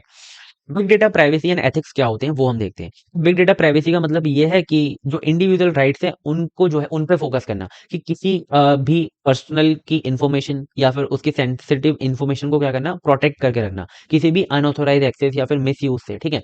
ड्यूरिंग कलेक्शन से लेकर एनालिसिस पूरे प्रोसेस में ऐसा ना हो कि कहीं पर भी आपका डेटा ब्रीच हो, किसी का भी डेटा ब्रीच हो, ठीक है? अब बिग डेटा एथिक्स का मतलब क्या होता है? इसका मतलब होता है कि मोरल प्रिंसिपल्स, जो हमारे प्रिंसिपल्स हैं कलेक्शन से लेकर एनालिसिस तक, वो हमारे फेयर हो और रिस्पॉन्सिबल मैनर में हो, ठीक है? कोई भी मतलब ऐसा ना हो कि किसी का भी डेटा ब्रीच हो, किसी का भी डेटा मिसयूज हो, किसी की भी दिक्कत आए, ठीक है? मतलब एथिक्स जो होते हैं, ठीक है? हमारे जो मॉरल्स होते हैं, ठीक है? Ethics focus on right versus wrong कि आपका यूज ऑफ डेटा, ठीक है? आपका जो डेटा है वो किसके लिए यूज हो रहा है, राइट थिंग के लिए यूज हो रहा है या रॉन्ग थिंग के लिए यूज हो रहा है, ठीक है? If big data misuse it can be lead to serious harm to individual and society. अगर मतलब डेटा इतने अमाउंट में, ठीक है, उससे इतनी ज्यादा इन्फॉर्मेशन निकाली जा रही है तो वो अगर मिसयूज हो जाती है तो बहुत ज्यादा हार्म हो सकता है किसी की भी इंडिविजुअल को भी और पूरी की पूरी सोसाइटी को भी, ठीक है? क्लियर है ये एथिक्स एंड प्राइवेसी। अब एथिक्स एंड प्राइवेसी पे हमारा एक क्वेश्चन आया था कि what are major concern related to big data privacy and ethics, ठीक है? कौन कौन से, अब देखो बिग डेटा एंड प्राइवेसी अगर किसी की भंग हो जाती है, ठीक है, दिक्कत आ जाती है, आपने बिग डेटा के अंदर कर दी, तो कौन कौन से मेजर कंसर्न्स हैं? तो सबसे पहला है डेटा का मिसयूज करना, ठीक है? आपने किसी और बात के लिए डेटा को कलेक्ट किया था और आप उसे किसी और चीज के लिए जो है यूज कर रहे हो, ठीक है? Like using data for purposes other than what is was collected, ठीक है? जिसके लिए आपने कलेक्ट किया था उसके लिए आप यूज ही नहीं करे उस पर्पस के लिए, ठीक है?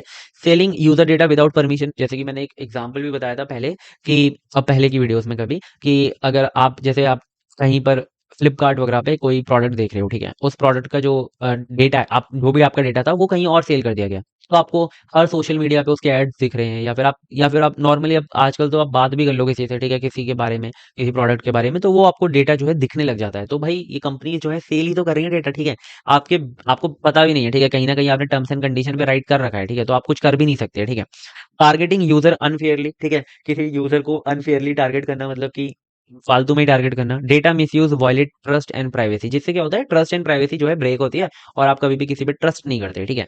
मत करो, क्या करें, ठीक है? ये सब होता है आज के टाइम पे, तो हो रहा है। लैक ऑफ यूजर कंसेंट, ठीक है? अब आपने जो यूजर से डेटा तो कलेक्ट कर लिया और and used without informing the user hidden terms and condition, जैसे मैंने अभी आपको एग्जांपल बताया कि हिडन टर्म्स एंड कंडीशन में कहीं ना कहीं ये चीज लिखी हुई है। आपने यूजर से डेटा कलेक्ट भी कर लिया और आपने उसे यूज भी कर लिया और आपने यूजर को बताया भी नहीं, ठीक है?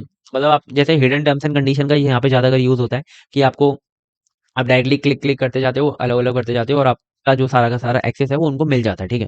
Tracking user behaviour silently, sharing data with third parties, ठीक है? आपका जो डेटा है थर्ड पार्टी के साथ शेयर करना विदाउट इन्फॉर्मिंग यू, ठीक है? तो ये हमारा क्या है, लैक ऑफ यूजर कंसेंट। तो अगर आपकी प्राइवेसी और एथिक्स बिग डेटा की यहाँ पर जो है फॉलो नहीं हो रही, तो ये हमारे कंसर्न हो सकते हैं। पहला तो हमारा डेटा मिस यूज हो गया, आपका डेटा जिसके लिए कलेक्ट किया गया था उसके लिए यूज ही, उसके अलावा किसी और पर्पज के लिए यूज किया गया। फिर आपका जो आपसे डेटा कलेक्ट भी कर लिया गया और आपको पता भी नहीं है, ठीक है? और आपका डेटा यूज भी हो गया कहीं पर। फिर आता है लीगल रेगुलेटरी एंड कंप्लाइंस, ठीक है? कि अगर ये फॉलो नहीं होते तो आप कहीं ना कहीं कंप्लाइंस, लीगल जो है रेगुलेट रूल्स जो है उनको आप फॉलो नहीं कर रहे, ठीक है? तो following laws and regulation related to data privacy prevents legal action, protect user rights, non compliance lead to penalties and loss of reputation, ठीक है? अगर आपकी जो कंपनी है वो मतलब ये काम करती है बिग डेटा का, ठीक है, प्रोसेस करने का, एनालाइज करने का, अगर वो नॉन कंप्लाइंस में जाती है, मतलब कि कोई लीगल रूल्स को फॉलो नहीं कर रही है, लॉस को फॉलो नहीं कर रही है, तो उसको पेनल्टी भी मिल सकती है और उसकी रेपुटेशन भी लॉस हो सकती है, ठीक है? सो ये आपको समझ में आ गया, legal rules, legal and regulatory compliance, इतना क्लियर है? तीन ये पार्ट कंप्लीट, ये जो मेजर कंसर्न है। फिर आता है हमारा एथिकल चैलेंजेस। अब मोरल इश्यूज अराइज होते हैं इसकी वजह से, क्योंकि अगर आपका डेटा जो है इस तरीके से लिया गया है जो कि वहां पर जो है big data privacy and ethics को फॉलो नहीं किया गया है। तो ऐसा हो सकता है आपका डेटा बायस्ड हो, ठीक है, किसी एक की तरफ हो, ठीक है, जैसे कि अभी चैट जीपीटी का चल रहा था, वो पर कास्ट को जो है मतलब उसकी तरफ बायस्ड है, ठीक है। तो यहाँ पर क्या है कि आपका डेटा अगर मतलब इवन नहीं होगा, अनइवन होगा, ठीक है, एक की तरफ ज्यादा होगा, एक की तरफ कम होगा, एक का डेटा ज्यादा, एक का डेटा कम है, तो वो उसकी तरफ बायस हो जाता है, ठीक है। तो अगर आपने बिग डेटा के अंदर कलेक्शन टाइम पे, ठीक है, आपने अनबायसनेस है उसके अंदर, तो वो एनालाइज करने के बाद जो आपको डिसीजन भी देगा वो भी आपका कैसे देगा, बायस देगा, ठीक है। तो यहाँ पे बायस एल्गोरिथम बन सकते हैं, डिस्क्रिमिनेशन हो सकता है बेस्ड ऑन डेटा, और ट्रांसपेरेंसी जो है बहुत ज्यादा कम ट्रांसपेरेंसी उसके अंदर रह जाती है। Ethical big data ensure fairness, transparency and etcetera. अगर एथिकल तरीके से डेटा कलेक्ट किया गया है तो उसके अंदर फेयरनेस रहेगी, ट्रांसपेरेंसी रहेगी, ठीक है।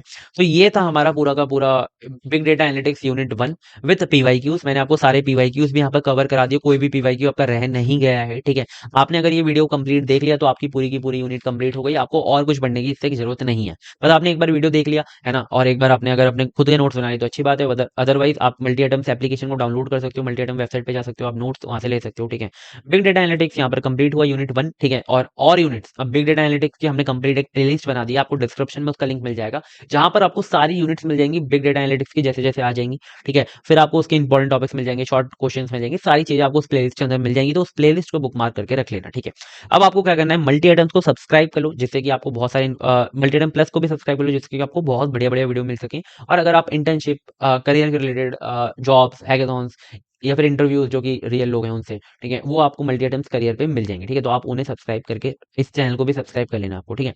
और आपको शॉर्ट कंटेंट चाहिए तो आपको मल्टी आइटम्स पे मिल रहा होगा इंस्टाग्राम पे, आप टेलीग्राम चैनल को ज्वाइन कर सकते हो अगर आपको अपडेटेड रहना है, ठीक है। इन सारी की सारी जो लिंक्स है इन सारी चीजों की आपको डिस्क्रिप्शन के अंदर मिल रही होंगी, ठीक है। सो आई होप आपको वीडियो जो है काफी अच्छा लगा होगा, काफी अच्छे से आपको सारी चीजें समझ में आई होंगी। और अपना जो फीडबैक है, अगर आपको लगता है कि नहीं आई है समझ में या फिर आपको अच्छी आई है समझ में, तो अपना जो अच्छा सा फीडबैक है वो प्रोवाइड करके जाना कमेंट बॉक्स में, ठीक है। तो मिलते हैं नेक्स्ट वीडियो में, तब तक के लिए bye bye, take care and all the best for exams. अच्छे से पढ़ो, अच्छे मार्क्स लाओ, बाय।